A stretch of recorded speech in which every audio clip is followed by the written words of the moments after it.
अस्सलाम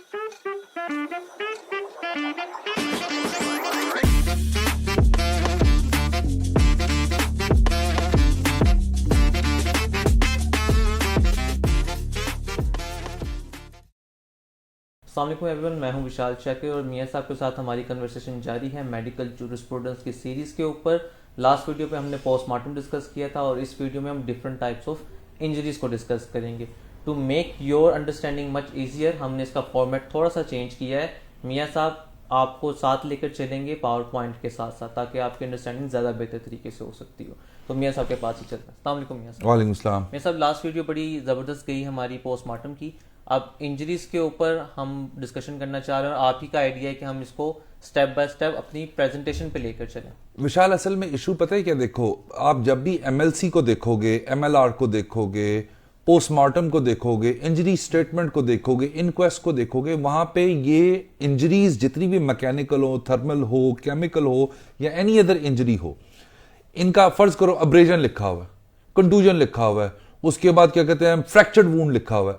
ये मैंने किया था एक्सपेरिमेंट, वो जो हर्ट वाली वीडियो थी। अब मैं करूंगा क्या कि मैं सिर्फ आपको अपने साथ जो मैंने स्पेशली डिजाइन किया पावर पॉइंट, उसके अंदर स्क्रीन पे पावर पॉइंट भी रहेगी आपके सामने और जिस जिस इंजरी के बारे में बताऊंगा उसकी पिक्चर भी आपके सामने आ जाएगी, ताकि कल को जब आप एमएलसी पढ़ें, एमएलआर पढ़ें, तो आपके दिमाग में आ जाए कि ये किस किस्म की इंजरी हो सकती है। तो उसके लिए जरूरी है कि I take you to my screen and simultaneously वो आपके सामने पिक्चर्स भी ओपन होती रहेंगी। अब अगर आप इस पावर पॉइंट को देखेंगे तो इस पावर पॉइंट के अंदर इंजरीज को मैंने मल्टीपल फैक्टर्स के साथ जो है ना एक्सप्लेन किया हुआ। फॉर इंस्टेंस, अगर उसके कॉजेशन फैक्टर को आप देखेंगे तो उसमें मैकेनिकल इंजरीज हैं, थर्मल हैं, केमिकल हैं।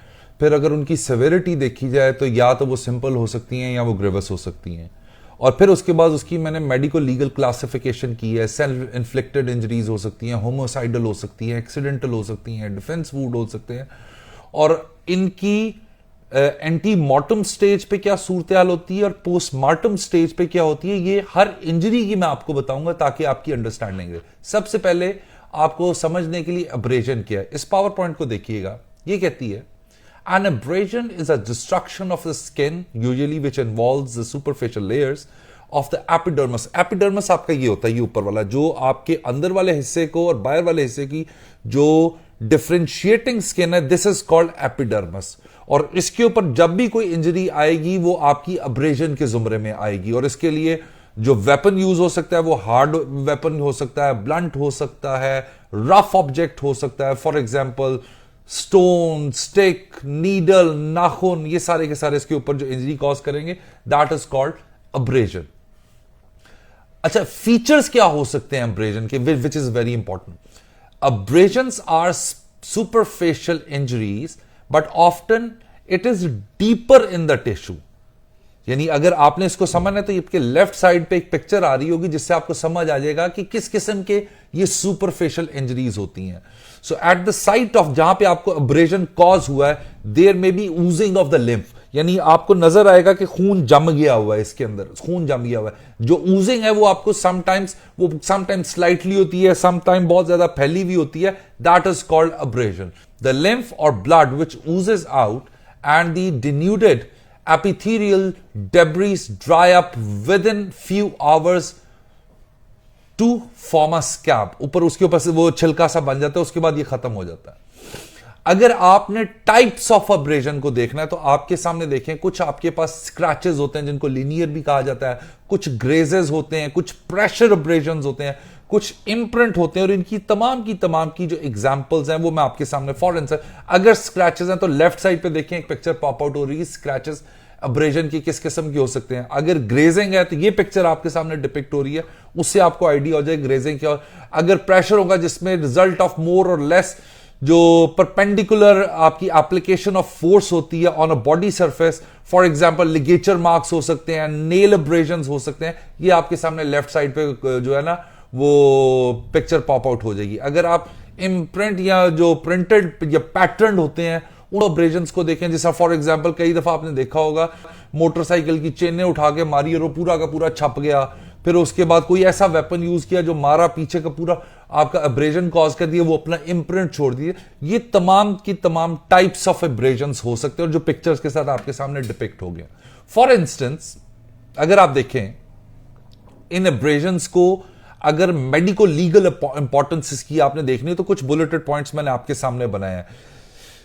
बेसिकली ये जो एब्रेजन आपके एब्रेजन्स होते हैं they indicated the site of impact and direction of the force, कि किस डायरेक्शन में लगा है और इसका इंपैक्ट किस किस्म का था वो इसको बताता है, जो मैंने अभी आपके सामने पीछे रखा। They may be the only external signs of serious internal injuries, यानी ये आपको ये बता सकते हैं कि अंदर इसने कितना कुछ डैमेज किया होगा। सो ये कुछ बुलेटेड पॉइंट्स आपके सामने मैंने एब्रेजन के रखे हैं। The most interesting factor is ये जो आपके सामने मैंने रखा है, जिसके अंदर टाइम कैलकुलेशन दे दी है कि कैसे एब्रेजन अपना रंग बदलता हुआ चला जाता है। फॉर इंस्टेंस अगर आपको फ्रेश कॉज हुआ एब्रेजन तो वो हमेशा ब्राइट रेड कलर का होगा।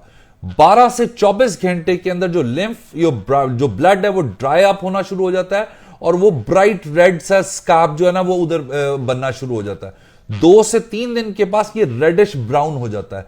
4 से 7 दिन के बाद जो epithelium covers the defect under the scab, और 7 दिन के बाद ये खुद ब खुद ड्राई अप होकर नीचे गिर जाता है।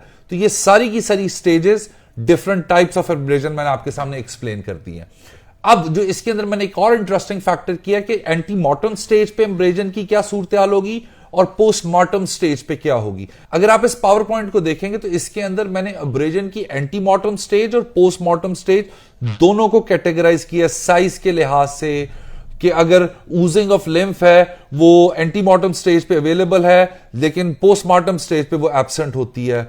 स्कैप इंफॉर्मेशन प्रेजेंट होती है, पोस्टमार्टम स्टेज पे वो एब्सेंट होती है। कलरिंग जो चेंज होती है वो प्रेजेंट होती है, क्योंकि जिस तरह मैंने अभी पिछली स्लाइड में आपको बताया कि वो चेंज होता है, जबकि पोस्टमार्टम स्टेज पे वो येलोइश होती है और मोस्टली एब्सेंट होती है।